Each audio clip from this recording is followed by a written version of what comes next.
held captive to one of the disastrous decisions taken by many of the leaders. But I want to tell 10 mega blunders since 1947 and would like to speak about one of them.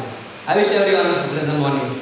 Respected headmaster, worthy members of the teaching staff present over here and all my dear friends. Today I want to mention about 10 mega blunders since 1947 and would like to speak about one.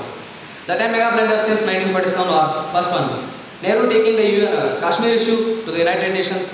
Operation Blue Star, 1984. Jyoti Basu not becoming the Prime Minister. Khandar hijack case. Shah Bano case, 1986. Releasing terrorists for Ruya Sayer, 1989. Unlocking the Ayodhya issue. Emergency. Singur case 2008. And sending off IPKF to Sri Lanka.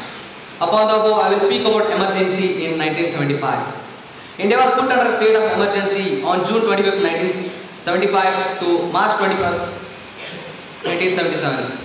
This was the time when we had lost our hard-earned freedom.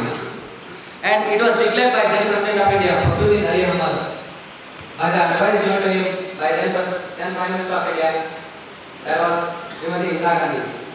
She was restored to the court to rule by decree for the next 21 months. And civil liberties and elections were suspended. Press of freedom was curtailed and censorship was imposed.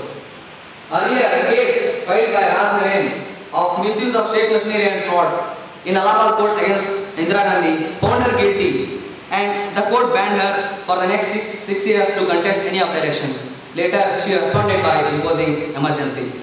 There were mass protests held by Jayaprakash Narayan, Raj Naren, Morarji Desai and many others, but the protesting opposition leaders were put behind bars without any formal charge sheet.